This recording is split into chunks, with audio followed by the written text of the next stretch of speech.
I remember, I used to go to the fashion shows and I would see no influence. There was no black anything, period, nowhere near nothing. And so it was, and it was this big influence. It was Tommy, who was a friend of mine, influence.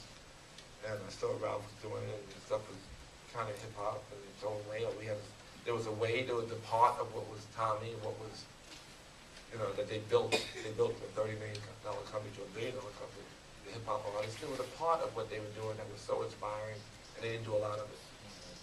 So let's do it all. Let's do a lot of it, And it felt like the right thing to do.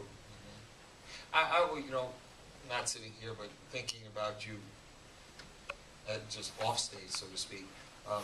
You always seem to be the kind of guy that you had this incredible confidence. Like, you could start any kind of business you wanted to, and you would be successful. At least that's the way you seem to approach it. It's the opposite. I'm not a businessman. If somebody shows me business and say, oh, this is a good piece of business. I usually do things that people don't want to do, and I usually just do a few things that I really like or am inspired by. So I can have confidence but to say, oh, look, this is great business, it's growing 40%, must you want a piece? If I'm getting involved in your business and it's not something I'm passionate about, I want to ruin your business. So I'm not that kind of thing. But there's a confidence in things, and you learn from the minute they said, what do you want, Mr. Simmons? Yeah. You have these moments that reaffirm it if you work hard, if you're dedicated. Sure. And if you keep at it, the people quit. Yeah.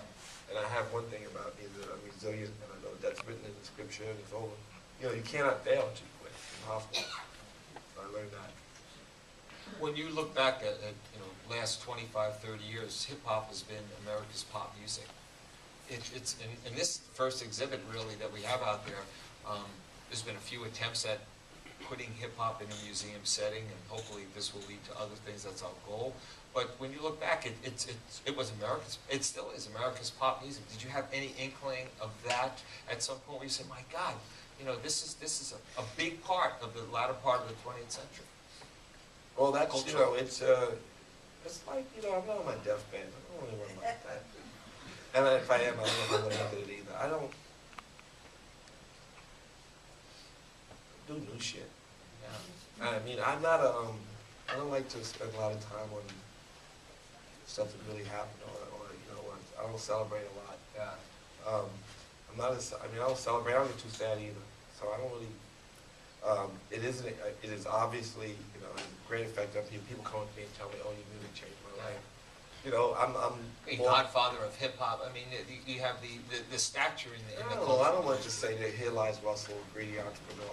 I want to say, Russell, baby, yesterday I was doing an interview. I've been traveling with this book, and the guy talked about the Wisconsin workers, and I said, look at that. See, and when you talk about Libya, and the governor said the same shit as the Libyan government. He said there are going to be consequences, and then he said he might even put some people who create problems in the crowd. Governor, a great problem in the crowd. You can move people up the street. The protesters. Horrible stuff. So something like that can make people angry. And I was thinking, shit, what happened when Kim Kardashian tweets about this shit? Change everything. She had more Twitter followers than the fucking president. So her and Ashton Kutcher and Diddy, they all tweet. And what Dr. King talked about, poor people's revolution. People actually realize, and then people hate the word poor, but the working poor that are going to work. The middle class, the policeman in Detroit who's sending his kid to school, and in this school is going to be 48% are graduating. Now there's going to be twice the students. Is he slipping into poverty? And I got a tax break? There's shit that I think, that I think culture could correct.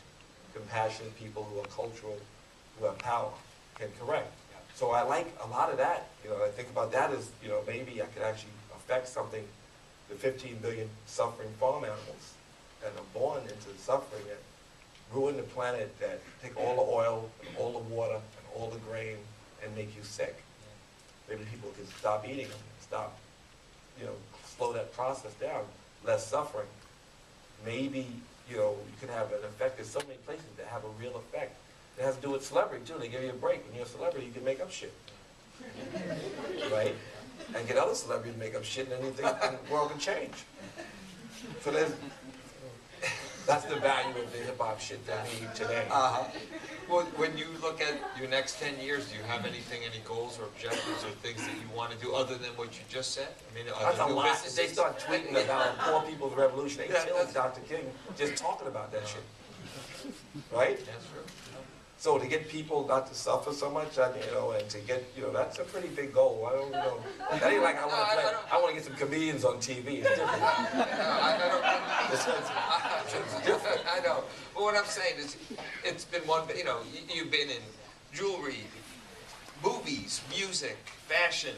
I mean, you've done so many things. You would think you've done 2 lifetimes worth of things, and yet you still have the energy probably of a guy half your age and a lot of desire to do things. I'm just wondering, take a peek into the future. What if most people practice yoga? Dennis Kucinich would be president. Right, Deborah? Who would be president? Dennis Kucinich or somebody, right? It'd be a whole different, more compassionate, different world. Yeah. So maybe spread yoga, spread other shit, spread comedy, spread poetry, spread the ideals of the yogis, that whole idea, and it could be hip. Kind of hip. I left Seattle. I couldn't believe it. Yoga studio every corner. Oh, yeah. They keep that shit up, and then people will start to live more yoga, and be more compassionate, and it could be a cool thing. Do you see hip hop 5 years, 10 years from now evolving? Where can you I make hope a it prediction? stays the same. I like the fact that the poor people got the mic. Yeah. Because they say stuff that most people they would never hear. These are voiceless people who became the biggest mouths in America. George Bush don't like black people, right? I mean, I don't know if it's true or not, but it's certainly what people are thinking. Oh, yeah. Because they're thinking. He said, the poets say what people are thinking. So you say they're sexist, it's because your society is so fucking sexist.